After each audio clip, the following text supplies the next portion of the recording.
Yo guys, welcome to my video.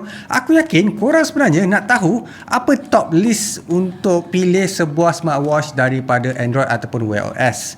Dekat sini aku akan listkan dua top tier yang aku boleh tunjukkan dekat korang. And not just that, kita akan buat comparison terus untuk korang sendiri check out sama ada yang mana lagi berbaloi daripada yang lain. Contoh yang top tier aku cakap tu basically Oppo Watch X yang baru sahaja rilis dan juga Samsung Galaxy Watch 6. Ni pun latest juga. Kita akan buat comparison straight terus dekat korang so that senang faham.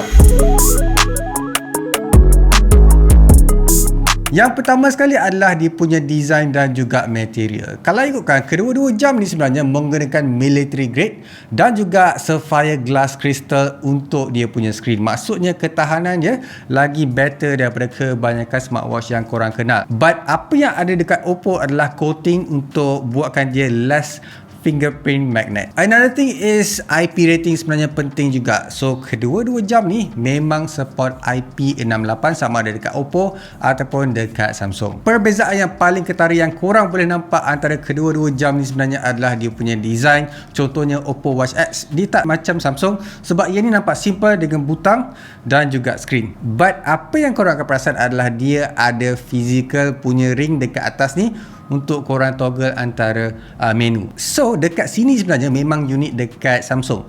But dia aku dengar banyak komplain kata cepat rosak. Maksudnya bila korang terhentam pintu ke, terjatuh ke, dia akan cepat rosak yang kadang-kadang tak function. And lagi teruk, dia tercabut. Benda tu akan buatkan jam ni tak tahan lasak berbanding dengan Oppo sebab dia tak ada moving part. Next one adalah GPS sebab benda ni lah yang korang akan rely on bila tengok sama ada maps, berjalan, berjogging. So benda ni akan track korang punya pergerakan, tempat dan juga coordination bila korang buat sesuatu aktiviti. So apa yang ada dekat Oppo dekat sini adalah dia menggunakan dua frekuensi untuk dia punya GPS. Manakala yang ada dekat Samsung dia hanya single sahaja.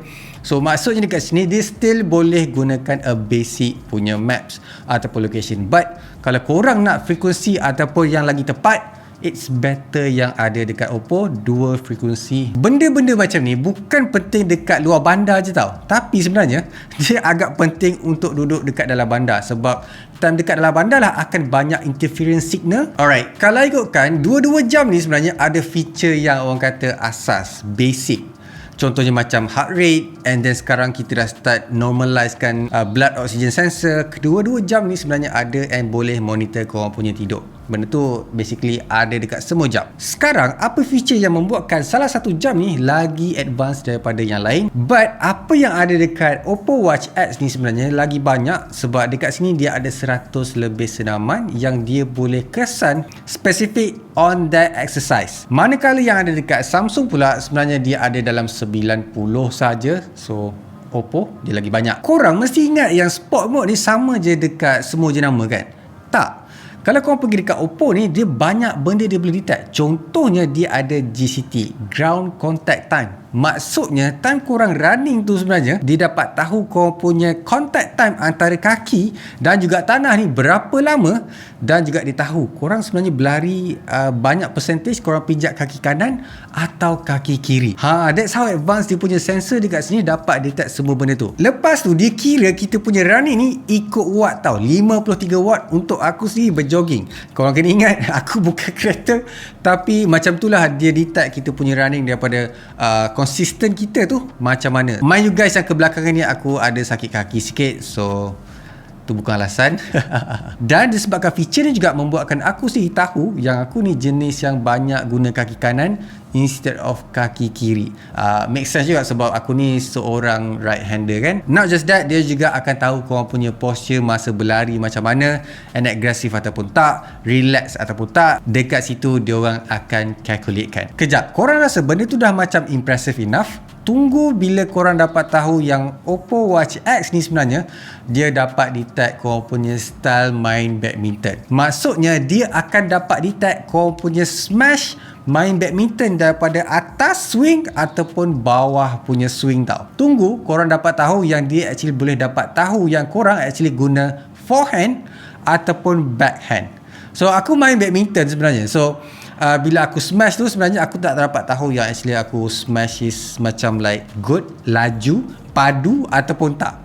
So bila guna Oppo Watch X time tengah main badminton, dia dapat detect benda tu and dapat tahu berapa kali korang swing, berapa banyak korang actually guna long shot ataupun bola tangkis tu sampai belakang ataupun bulu tangkis. So benda-benda macam ni sangat nerd dan sangat spesifik, buatkan aku rasa yang this is the ultimate watch untuk korang guna time tengah buat sukan, sama ada berlari ke, hiking ke, even a professional style of sport, untuk korang tahu macam mana korang punya style, macam mana korang punya posture time korang buat exercise ataupun sports tu. Contohnya dekat sini dia boleh detect aku punya tangan ni dapat swing laju 125 km per jam. Kalau kan time tu aku sakit bahu, so make sense lah, macam rendah je kan. So aku harap korang faham. That's how advanced dia punya sensor tu yang ada dalam Oppo Watch X. Tapi kan Fazli, Samsung ada juga kan mode badminton? Memang ada, betul. Tapi dia tak boleh bagi detail macam yang ada dekat Oppo Watch X. Dia tak tahu sama ada aku bersenam actually guna badminton ataupun tak. So dia tahu aku punya heart rate, aku punya pergerakan, tu sahaja. Oppo Watch X siap boleh bagi detail explanation, offensive, main defensive, aggressive. Dia actually tahu. That's how good apa yang Oppo dapat tawarkan dekat sini. Alright Fazli, kau dah explain banyak benda pasal kedua-dua jam ni yang sangat advance. Sekarang benda basic lah, contohnya apa yang kita guna daily ataupun membantu kita untuk tengok sama ada notification, messages, set alarm ataupun cari kita punya smartphone. Boleh segala benda tu. Sebab ada juga yang nama smartwatch actually tak dapat nak reply message, and even ada yang tak dapat nak tengok pun ataupun tak dapat nak tengok full text pun. Dekat sini dia boleh tengok dengan baik. Kedua-dua jam ni memang dapat bagi orang kata penggunaan yang bagus, sama ada korang nak angkat call, reply messages dan juga set alarm, cari kau punya smartphone, memang boleh. Benda ni adalah satu benda yang penting. Apa yang aku suka sebenarnya, bukan je dia boleh dapat reply message, tapi dia boleh baca ataupun tunjukkan dekat korang meme yang orang hantar ataupun stiker dalam WhatsApp tu. And then dia actually boleh tengok gambar yang orang hantar dekat dalam WhatsApp. Dan juga contoh macam call lah. Dua-dua ni sepatutnya dapat perform macam biasa dan juga menyenangkan. Now kita pergi dekat part yang akan membezakan antara jam Oppo Watch X dan juga Samsung Galaxy Watch 6 Classic. So untuk jam ni sebenarnya ada perbezaan yang agak ketara in terms of dia punya processor. Apa yang Oppo Watch X ni pakai adalah a hybrid punya teknologi.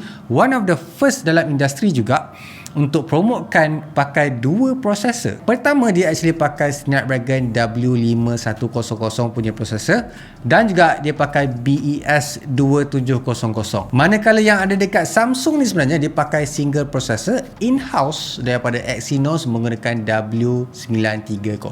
So dia tak ada macam apa yang Oppo ada. Yang pertama, apa yang Snapdragon ni proses sebenarnya adalah quite heavy. Contohnya adalah operating system dia sendiri daripada Wear OS. So benda ni sebenarnya akan control dia punya smart ataupun connected things antara korang punya smartwatch dan juga jam, send notification dan sebagainya. So benda tu dikawal oleh dia punya Snapdragon dan juga Wear OS 4. Manakala prosesor dia yang satu lagi tu BES 2700 akan kawal RTOS punya operating system ataupun real time operating system, akan kawal contohnya macam masa korang tu running basic things ataupun always on display untuk tunjukkan dekat korang waktu dan sebagainya. So benda tu basically a low power mode untuk sebuah jam daripada WatchOS X untuk expand kau punya battery life tu sampai 100 jam tau.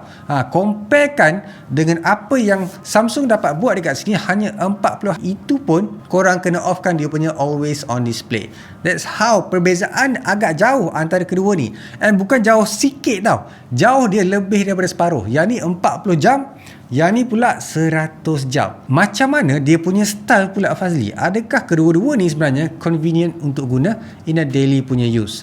Aku akan cakap ada operating system yang hampir sama saja, that is Wear OS 4. Benda-benda yang sama contohnya macam tiles tu akan ada dekat kedua-duanya. But apa yang aku boleh cakap perbezaan adalah dia punya UI ataupun UX tu sedikit berbeza dekat dia punya notification ataupun control center tu. Sama juga dekat dia punya menu. Dekat Samsung dia sebenarnya nampak lagi ceria. Dekat Oppo dia nampak flat, tapi it's a good flat instead of macam boring, and tak sama macam kebanyakan smartwatch yang ada. Macam mana pula dengan dia punya notification? Laju masuk ke antara dua jam ni? Kalau kan aku akan bagi advantage dekat Oppo sebab dekat sini aku boleh dapat instantly. Tapi dekat Samsung ni agak makan masa sikit 1 minit macam tu. Aku tak tahu kenapa. Maybe kena update lagi lepas ni kot Samsung. And another thing lagi yang aku boleh cakap adalah dia punya capacity battery dan juga charging time tau. So dekat Oppo Watch X ni aku boleh bagi advantage dekat dia sebab dia ada 500 mAh dan juga dapat tahan macam like 100 jam. Dia punya charging speed pakai VOOC tau. So dia boleh charge dalam masa 60 minit daripada 0 sampai 100% 1 jam, which is good. Untuk jam sebenarnya sangat susah untuk dapat 1 jam. Kebanyakan macam 1 jam ke atas ataupun 2 jam at least. Dekat Samsung ni dia ada capacity sampai 425 mAh. Lagi kecil daripada apa yang Oppo Watch X dapat tawarkan. But dekat sini dia ada charger yang boleh sampai 45% dalam masa like 30 minit. Lambat sikit daripada apa yang Oppo tawarkan. Alright, membantu tak antara comparison yang aku dah buatkan untuk korang decide mana satu lagi better untuk korang purchase? Pendapat aku lah kan, sebagai pengguna yang memang fokus terhadap orang kata smartwatch punya features dan juga battery life, aku akan cakap Oppo Watch X dapat bagi apa yang aku sebenarnya cari sangat-sangat. Contoh macam spesifik punya exercise untuk lagi tahu macam mana kita punya posture dan sebagainya. So benda tu akan perlukan hardware yang capable untuk buat, untuk dapat. Samsung agak kurang lah sebab dia macam like kebanyakan smart band pun dah ada kot kan, as basic punya exercise dan dia boleh detect macam-macam. Dekat sini kita tak nampak Samsung dapat thrive, ataupun mungkin lepas ni dia akan do a lot better. And tengok apa yang Oppo dapat tawarkan dengan Oppo Watch X dekat sini. Macam biasa guys, leave a like, subscribe, so keep smiling, and I'll see you guys on my next video. Bye. Best kan? Aku sebenarnya suka lah dengan Oppo. Nampak elegan, nampak style, nampak tak digital sangat.